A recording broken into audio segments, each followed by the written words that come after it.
ಮಂಡ್ಯ ರಾಜ್ಯ ಸರ್ಕಾರದ ವಿರುದ್ಧ ಜೆಡಿಎಸ್ ಪ್ರೊಟೆಸ್ಟ್. ನಾಲೆಗಳಿಗೆ ನೀರು ಹರಿಸಲು ಆಗ್ರಹಿಸಿ ಜೆಡಿಎಸ್ನಿಂದ ಬೃಹತ್ ಪ್ರತಿಭಟನೆ. ಮಂಡ್ಯದ ವಿಶ್ವೇಶ್ವರಯ್ಯ ಪ್ರತಿಮೆ ಮುಂಭಾಗ ಧರಣಿ ಕುಳಿತು ಜೆಡಿಎಸ್ ನಾಯಕರು. ಮಾಜಿ ಶಾಸಕ ರವೀಂದ್ರ ಶ್ರೀಕಂಠಯ್ಯ ನೇತೃತ್ವದಲ್ಲಿ ಪ್ರತಿಭಟನೆ. ನಾಲೆಗೆ ನೀರು ಹರಿಸಲು ಆಗ್ರಹಿಸಿ ಸರ್ಕಾರದ ವಿರುದ್ಧ ಹೋರಾಟ. ಸರ್ಜ್ ಎಂ ವಿಶ್ವೇಶ್ವರಯ್ಯ ಪ್ರತಿಮೆಗೆ ಮಾಲಾರ್ಪಣೆ ಮಾಡಿ ಪ್ರತಿಭಟನೆಗೆ ಚಾಲನೆ. ಸರ್ಕಾರದ ವಿರುದ್ಧ ಘೋಷಣೆ ಕೂಗಿ ಆಕ್ರೋಶ. ಸರ್ಕಾರದ ವಿರುದ್ಧ ಹೋರಾಟ ತೀವ್ರಗೊಳಿಸಲು ಮುಂದಾಗಿರೋ ಜಿಲ್ಲೆಯ ಜೆಡಿಎಸ್ ನಾಯಕರು. ಜಿಲ್ಲೆಯಲ್ಲಿ ಒಣಗಿರುವ ಬೆಳೆಗಳಿಗೆ ನೀರು ಬಿಡುವಂತೆ ಆಗ್ರಹ. ಪ್ರತಿಭಟನೆಯಲ್ಲಿ ಮಾಜಿ ಸಚಿವ ಸಿಎಸ್ ಪುಟ್ಟರಾಜು, ಜಿಲ್ಲಾಧ್ಯಕ್ಷ ಡಿ ರಮೇಶ್, ಮಾಜಿ ಪರಿಷತ್ ಸದಸ್ಯ ಕೆಟಿ ಶ್ರೀಕಂಠೇಗೌಡ, ವಿಜಯಾನಂದ್, ಪಿಆರ್ ರಾಮಚಂದ್ರ, ರವಿ ಕಂಸಾಗರ ಸೇರಿದಂತೆ ಇತರರು ಭಾಗಿ.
ಏನಾದರೂ ಜವಾಬ್ದಾರಿ ಇದ್ದರೆ ತತ್ಕ್ಷಣ ಇವತ್ತೇ ಸಂಜೆ ಒಳಗೆ ನೀರು ಬಿಡುವಂಥ ಕಾರ್ಯಕ್ರಮವನ್ನು ಹಮ್ಮಿಕೋಬೇಕು. ನಮ್ಮ ನಾಯಕರಾದಂಥ ಕುಮಾರಣ್ಣವರು ನಿರಂತರವಾಗಿ ಸರ್ಕಾರದ ಜೊತೆ ಸಂಬಂಧಪಟ್ಟಂಥ ಇಲಾಖೆಯ ಕಾರ್ಯದರ್ಶಿಗಳ ಜೊತೆ ಸಂಪರ್ಕದಲ್ಲಿದ್ದಾರೆ. ಅವ್ರಿಗೆ 3 ಕಾಸಿನ ಮಣ್ಣೆಣ್ಣೆಯನ್ನು ಕೊಡದೇ ಇರತಕ್ಕಂಥ ರೀತಿಯಲ್ಲಿ ಸರ್ಕಾರ ವರ್ತಿಸ್ತಾ ಇದೆ. ಬಹುತೇಕ ಇದು ನಾವು ಸಾಂಕೇತಿಕವಾಗಿ ಇವತ್ತು ವಿಶ್ವೇಶ್ವರಯ್ಯ ಸ್ಟ್ಯಾಚ್ಯೂ ಮುಂದೆ, ಇವತ್ತು ಜಿಲ್ಲಾಧಿಕಾರಿಗಳ ಕಚೇರಿ ಮುಂದೆ ನಾವೆಲ್ಲರೂ ಸೇರಿ ಇವತ್ತು ಒಗ್ಗಟ್ಟಾಗಿ ಪ್ರತಿಭಟನೆ ಮಾಡ್ತಾ ಇದ್ದೀವಿ. ಇದು ಮುಂದಿನ ದಿನಗಳಲ್ಲಿ ಇವತ್ತು ಸಂಜೆ ಒಳಗೆ ನೀರು ಬಿಡದೇ ಇದ್ದರೆ ಕುಮಾರಣ್ಣವರ ನೇತೃತ್ವದಲ್ಲೇ KRSಗೆ ಮುತ್ತಿಗೆ ಹಾಕುವಂಥ ಕಾರ್ಯಕ್ರಮವನ್ನು ಮಾಡುವಂಥ ಕಾರ್ಯಕ್ರಮಗಳನ್ನು ಹಮ್ಮಿಕೋಬೇಕಾಗುತ್ತೆ. ಆ ನಿಟ್ಟಿನಲ್ಲಿ ಸರ್ಕಾರ ಇವತ್ತು ಹಿಂದೆ ಇತಿಹಾಸ ಇದೆ, ಯಾವ್ಯಾವ ವರ್ಷದಲ್ಲಿ ಯಾವ್ಯಾವ ತಿಂಗಳಲ್ಲಿ ನೀರು ಬಿಟ್ಟಿರ್ತಕ್ಕಂಥ ಇತಿಹಾಸ ಇದೆ.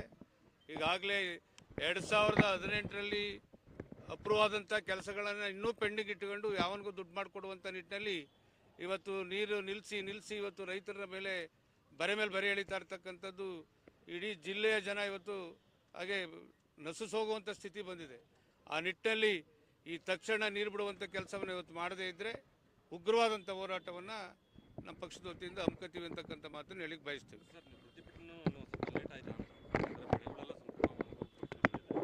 ಈಗಾಗಲೇ ಹಲವಾರು ಬಾರಿ ನಾವೀಗಾಗಲೇ ಪತ್ರಿಕಾ ಮುಖಾಂತರ ನಮ್ಮ ಮುಖಂಡರುಗಳು ಹೇಳಿದ್ದಾರೆ. ಅದಕ್ಕಿಂತ ಮಿಗಿಲಾಗಿ ಕುಮಾರಣ್ಣವರು ನಿರಂತರವಾಗಿ ಕಳೆದ ಒಂದು ವಾರದಿಂದ ನೀರು ಬಿಡಲಿಕ್ಕೆ ಕ್ರಮ ತಗೋಬೇಕು, ಲೋಕಸಭಾ ಸದಸ್ಯರಾಗಿ ನನ್ನ ಜವಾಬ್ದಾರಿ ಇದೆ ಅಂತಕ್ಕಂಥ ಮಾತನ್ನು ಹೇಳ್ಕೊ ಬಂದಿದ್ದಾರೆ. ಆದರೆ ಎಲ್ಲೋ ಒಂದು ಕಡೆ ಈ ಮಂಡ್ಯ ಜಿಲ್ಲೆಯ ಜನಕ್ಕೆ ಬುದ್ಧಿ ಕಲಿಸ್ಬೇಕು ಅನ್ನೋ ನಿಟ್ಟಿನಲ್ಲಿ ಸರ್ಕಾರ ಯೋಚನೆ ಮಾಡಿದಾಗಿದೆ. ಇದಕ್ಕೆ ತಕ್ಕ ಉತ್ತರವನ್ನು ನಮ್ಮ ಜಿಲ್ಲೆಯ ಜನ ಕೊಡ್ತಾರೆ ಅಂತಕ್ಕಂಥ ಮಾತನ್ನು ಹೇಳಿಕ್ಕೆ ಬಯಸ್ತೇವೆ. ಅದಕ್ಕೆ ಕಣ್ಣು ಕಿವಿ ಇದ್ದಿದ್ರೆ ಕೇಳಿಸ್ಕೊತಾ ಇದ್ರು, ನೋಡ್ತಾ ಇದ್ರು. ಇವೆರಡು ಒಟ್ಟೋಗಿವೆ. ಇವತ್ತೇನಿದ್ರು ದುಡ್ಡು ಮಾಡಬೇಕು, ಅವ್ರದ್ದು ಇದನ್ನು ಉಳಿಸ್ಕೋಬೇಕು ಅನ್ನೋಷ್ಟರ ಮಟ್ಟಿಗೆ ಈ ಜಿಲ್ಲೆಯ ಶಾಸಕರು ಮಂತ್ರಿಗಳಾಗಿ ಜವಾಬ್ದಾರಿ ನಿರ್ವಹಿಸುವಂಥವ್ರು ಮಾಡ್ತಾ ಇರ್ತಕ್ಕಂಥ ಹಿನ್ನೆಲೆಯಲ್ಲಿ ಇಂಥ ಸಂಕಷ್ಟದ ಪರಿಸ್ಥಿತಿಗೆ ಈ ಜಿಲ್ಲೆಯ ಜನವನ್ನು ದೂಡಿದ್ದಾರೆ. ಸರ್, ಇಷ್ಟೆಲ್ಲ ಪರಿಸ್ಥಿತಿ ಒಳಗಡೆ 6 ಫೇಸ್ಗೆ ಬಂದು ಸರ್ವೆ ಮಾಡ್ತಾ ಇದ್ದಾರೆ. ಯಾವುದೇ ಕಾರಣಕ್ಕೂ ಆ 6 ಫೇಸ್ ನೀರು ಕೊಡುವಂಥ ಪ್ರಶ್ನೆ ಇಲ್ಲ. ಮೊದಲು ನನ್ನ ಜಿಲ್ಲೆಯ ಜನಕ್ಕೆ ನೀರು ಹರಿಸುವಂಥ ಕೆಲಸ ಮಾಡಿ ಸಂತೃಪ್ತಿಯಾಗಿ ಮೊದಲು ರೈತರಿಗೆ ನೀರು ಕೊಡುವಂಥ ಕೆಲಸ ಮಾಡಲಿ. ಉಗ್ರವಾದಂಥ ಹೋರಾಟವನ್ನು ನಮ್ಮ ಜಿಲ್ಲೆಯ ಜನ ಇಡೀ ಕ್ಷೇತ್ರಗಳಲ್ಲಿ ಹಮ್ಮಿಕೊಳ್ತೀವಿ. Thank you. ಅಂತ ರೈತ ನಾಯಕರುಗಳು ಮತ್ತು ಎಲ್ಲ ರಾಜಕೀಯ ಮುಖಂಡರುಗಳು ಕೂಡ ನಾಲೆಗೆ ನೀರು ಬಿಡಿ ಅನ್ನೋದನ್ನು ಹೇಳ್ತಾ ಬಂದಿದ್ದಾರೆ. ಅದ್ಯಾಕೋ ಗೊತ್ತಿಲ್ಲ, ಈ ಸರ್ಕಾರಕ್ಕೆ ಅದು ಕೇಳಿಸ್ತಾನೆ ಇಲ್ಲ, ಅಥವಾ ಅವ್ರ ಧೋರಣೆ ಏನೋ ಅಂತ ಗೊತ್ತಿಲ್ಲ. ಕಳೆದ ವರ್ಷದಲ್ಲಿ ಇದೇ ಜೂನ್ ತಿಂಗಳಲ್ಲಿ ಮುಗಿಸ್ಕೊಂಡು ಸಿದ್ದರಾಮಯ್ಯನವರು ಬಾಗಿನ ಅರ್ಪಿಸೋಕ್ಕೆ ಬರ್ತಾರೆ KRSಗೆ. ಅಲ್ಲಿ ಅವರು ಹೇಳ್ತಾರೆ ಜೂನ್ ತಿಂಗಳಲ್ಲೇ ನೀರು ತುಂಬೋಗಿದೆ, ಇದು ದಾಖಲೆ, ಶಿಲಾನ್ಯಾಸ ಮಾಡಿ ಅಂತ ಹೇಳ್ತಾರೆ. ಜೂನ್ ತಿಂಗಳಲ್ಲಿ ಆಗ ರೈತರು ಭತ್ತ ಎಲ್ಲ ಅರ್ಧಕ್ಕರ್ಧ ಹಾಳಾಗಿ ಜಳ್ಳಾಯಿತು. ಜೂನ್ ತಿಂಗಳಲ್ಲಿ ನೀರು ಬಿಡದೆ, ಜೂನ್ ತಿಂಗಳಲ್ಲಿ ನೀರು ಬಿಟ್ಟು ಇತಿಹಾಸನೇ ಇಲ್ಲ ಅಂತ ಆ ದಿನಗಳಲ್ಲಿ ಅಧಿಕಾರಿಗಳು, ಅವ್ರ MLAಗಳು ಮಾತಾಡಿದ್ರು. ಇವತ್ತು KRSನಲ್ಲಿ 2023ರಲ್ಲಿ, ಆಗ ನಾನು ಶಾಸಕ, 23ರಲ್ಲಿ ನಾವು ನೀರು ಕೊಟ್ಟಂಥ ಉದಾಹರಣೆ ಇದೆ. ಇದು ರೆಕಾರ್ಡ್ ಬುಕ್. ಇದು ಅಲ್ಲಿ ಡೈಲಿ ಏನು ನೀರು ಬಿಡ್ತೀವಿ ನಾಲೆಗೆ, ಅದರ ರೆಕಾರ್ಡ್ ಬುಕ್. ಇದು ಕಂಪ್ಲೀಟ್ ದಾಖಲೆ ಇಲ್ಲಿದೆ. ಜೂನ್ ತಿಂಗಳಲ್ಲಿ 2023ರಲ್ಲಿ ನಾವೇ ನೀರು ಬಿಟ್ಟಿದ್ದೀವಿ. 2.5 ಕ್ಯೂಸೆಕ್ಸ್ ನೀರನ್ನ ಡೈಲಿ ಕೊಡ್ತಾ ಬಂದಿದ್ದೀವಿ ರೈತರಿಗೆ, ಬಿಸಿಗೆ. ಇವತ್ತು ನೀವು 92 ಅಡಿ ಇದೆ, ಟೋಟಲ್ 17 TMC ನೀರಿದೆ, 74 ಗಂಟೆ ರಿಸರ್ವ್ ವಾಟರ್ ಇದೆ, ಒಪ್ಕೊಳ್ಳೋಣ. ನೀವು ಆಮೇಲೆ ರೈತರಿಗೆ ಏನು ಅನ್ಯಾಯ ಮಾಡಕ್ಕೆ ಹೊರಟಿದ್ದೀರಿ? ನೀವು ಮಂಡ್ಯ ಜಿಲ್ಲೆನ ನೀವೇನು ಗ್ರಾಂಟೆಡ್ ಮಾಡ್ಕೊಂಡಿದ್ದೀರಾ? ನೀವು ಇಚ್ಛೆ ಬಂದಂಗೆ ತೀರ್ಮಾನ ತಗೋಬೋದು ಅನ್ನೋದೇನಾದ್ರು ನೀವು ಮಾಡ್ಕೊಂಡಿದ್ದೀರಾ?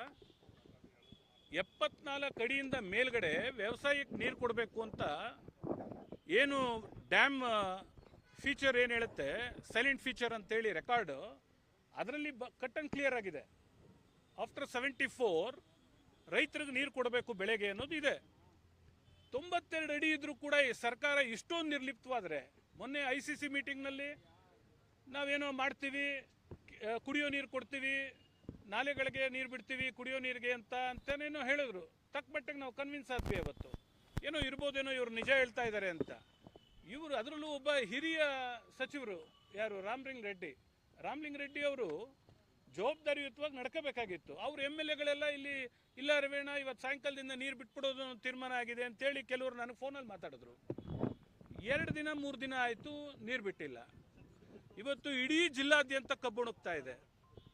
ಏನು ಮಾಡಕ್ಕೆ ಹೊರಟಿದ್ದಾರೆ? ಇನ್ನೇನು ಉಳಿದಿದೆ? ಈಗ ಹೆಚ್ಚು ಕಮ್ಮಿ ಇಲ್ಲಿ ಬೆಳಗ್ಗೆಯಿಂದ ರೈತರು ಅದನ್ನೇ ಮಾತಾಡ್ತಾ ಇದ್ದಾರೆ, 40% ಮಾತ್ರ ಉಳಿದಿದೆ, ಇನ್ನೆಲ್ಲ ಬೆಂಡ್ ಆಗೋಯ್ತು ಅಂತ. ಅಡಿಕೆ ಎಲ್ಲ ಬಾಡ್ತಾ ಬಂತು, ತೆಂಗೆಲ್ಲ ಹಳದಿ ಕಟ್ಟಿದೆ ಕೆಳಗಡೆ. ಏನು ಸಾಧಿಸೋಕ್ಕೆ 92 ಅಡಿ ನೀರು ಇಟ್ಕೊಂಡಿದ್ದೀರಿ ನೀವು? ಬೆಂಗಳೂರಲ್ಲಿ ಲೇಔಟ್ಗಳು ಮಾಡ್ಕೊಂಡು, ಏರಿಯಾನ ಡೆವಲಪ್ ಮಾಡ್ಕೊಂಡು, 6th 7th 8th 10th ಫೇಸ್ಗಳು ಮಾಡ್ಕೊಂಡು ನೀರು ಕೊಡಕ್ಕೆ ಇಟ್ಕೊಂಡಿದ್ದೀರಾ? ಅಂದರೆ ನಾವಿಲ್ಲಿ ಕಟ್ಟಿ ವಿಶ್ವೇಶ್ವರಯ್ಯನವರ ಮೂಲ ಉದ್ದೇಶ ಏನಿತ್ತು ಅದನ್ನು ನೀವು ವೈಲೇಟ್ ಮಾಡ್ದಂಗೆ ಆಗಲ್ವಾ? ಮಂಡ್ಯ ಜಿಲ್ಲೆ ಯಾರ ಅನುಮತಿ ತೊಗೊಂಡು ನೀವು ಈ ತೀರ್ಮಾನಗಳು ತೊಗೊಳ್ತಾ ಇದ್ದೀರಿ? ನೀವು ಫೇಸ್ಗಳು ಮಾಡ್ಕೊಂಡು ರೈಸ್ ಮಾಡ್ಕೊಳ್ತಿದ್ದೀರಲ್ಲ. ನಿಮ್ಮ ಇಚ್ಛೆ ಬಂದಂಗೆ ಮಾಡ್ಕೊಳ್ಳೋದಾದರೆ ಇಲ್ಲಿ ರೈತರ ಪರಿಸ್ಥಿತಿ ಏನಾಗಬೇಕು? ನಾವು ಜಮೀನು ಮಾರಬೇಕಾ ನಿಮಗೆ ರಿಯಲ್ ಎಸ್ಟೇಟ್ ಮಾಡೋಕ್ಕೆ? ಈಗ ನಿಮ್ಮ MLAಗಳೆಲ್ಲ ರಿಯಲ್ ಎಸ್ಟೇಟಿಗೆ ನಿಂತಿದ್ದಾರೆ, ಲೇಔಟ್ಗಳು ಮಾಡಿಬಿಟ್ಟು ಸೈಟ್ಗಳನ್ನ ಜನಕ್ಕೆ ಮಾರುವಂಥದ್ದು.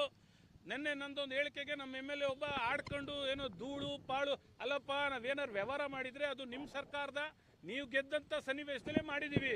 ನಿಮ್ಗೇನಾರು ಲೋಪದೋಷ ಇದ್ದರೆ ಕಾನೂನು ಪ್ರಕಾರ ಮುಂದುವರೆದು ಕಂಡುಹಿಡಿಬೇಕು. ಅದು ಬಿಟ್ಬಿಟ್ಟು ರೈತರಿಗೆ ನೀರು ಕೊಡೆಯ ಅಂದರೆ ಹಗುರವಾಗಿ ತಲೆ ಒದರ್ಕೊಂಡ್ಬಂದ್ಬಿಟ್ರು, ಧೂಳು ಹಿಂಗಾಗ್ಬಿಡ್ತು ಹಂಗಾಗ್ಬಿಡ್ತು, ನೋಡಕ್ಕೆ ಹಿಂಗೆ ಕಾಣ್ತಾರೆ, ಟಿಕ್ ಟಾಕ್ ಇಲ್ಲ, ಅದು ಇದು ಅನ್ನೋ ಇಷ್ಟು ಬೇಜವಾಬ್ದಾರಿ ಶಾಸಕರುಗಳು ಈ ಜಿಲ್ಲೆಯಲ್ಲಿ ಆಯ್ಕೆ ಮಾಡಿಬಿಟ್ರಲ್ಲ. ಜವಾಬ್ದಾರಿ ಇದೆಯಾ ಅವ್ರಿಗೇನಾರು? ಜನರ ಬಗ್ಗೆ ಕಾಳಜಿ ಇದೆಯಾ ಅವ್ರಿಗೆ? ಇವ್ರದ್ದು 28, ನಾವು ಯಾವತ್ತು ಇವರ ವೈಯಕ್ತಿಕ ವಿಚಾರಗಳು ಏನಿದೆ ಅಂತ ತೆಗೆಯೋದಾದ್ರೆ ಅವ್ರೇನೋ ಅರ್ಜಿ ಹಾಕೊಂಡವ್ರಲ್ಲ ಮಂತ್ರಿ ಮಾಡಿ ಅಂತ ಸಾಧ್ಯನೇ ಇಲ್ಲ. ಅಷ್ಟು ದಾಖಲೆ ನನ್ನ ಹತ್ರ ಇದೆ. ನಾವು ಮಾತಾಡ್ತಾ ಇರೋದು ಈಗ ರೈತರಿಗೆ ನೀರು ಬಿಡಿಸಿ ಅಂತ. ನೀವು ರೈತರಿಗೆ ನೀರು ಬಿಡಿಸೋದು ಬಿಟ್ಬಿಟ್ಟು ನೀವು ನಿಮ್ಮ ದಾಟಿನ ಚೇಂಜ್ ಮಾಡ್ಕೊಂಡು ಏನೇನೋ ಡೈವರ್ಟ್ ಮಾಡಕ್ಕೆ ಹೋದ್ರೆ ಕೇಳ್ಬಿಡ್ತೀವ? ಅಲ್ಲಪ್ಪ, ಕಬ್ಬೆಲ್ಲ ಒಣಗ್ತಾ ಇದೆ, ಧೈರ್ಯವಾಗಿ ನೀವು ಅದು ಇದು ಪೂಜೆ ಮಾಡಕ್ಕೆ ಅಂತ ಹೋಗ್ತಿರಲ್ಲ. ನೀವು ರೈತರು ಏನಾಗ್ಬೇಕ್ರಿ? ಸಾಯ್ಬೇಕಾ? ಏನೋ ಸಾಲ ಮನ್ನಾ ಮಾಡ್ತೀನಿ ಅಂತ ಮುಖ್ಯಮಂತ್ರಿಗಳು ಎಲ್ಲೋ ಒಂದು ನೋಡೋಣ ಪರಿಶೀಲಿಸ್ತೀನಿ ಅಂತ ಹೇಳ್ತಾರೆ. ಏನಕ್ಕೆ ಬೇಕು ನಿಮ್ಮ ಸಾಲ ಮನ್ನಾ? ಮೊದಲು ನೀರು ಬಿಡಿ, ರೈತರು ಉಳಿಸಿ. ನೀವೀಗ ನೀರು ಬಿಡದೇ ಇದ್ರೆ ಅವ್ರು ಸಾಲ ಮಾಡ್ಕೊಳ್ತಾರೆ, ಕುಟುಂಬಗಳೆಲ್ಲ ಅನಾಹುತಗಳಾಗ್ತವೆ. ಯಾರದ ಕೊನೆ?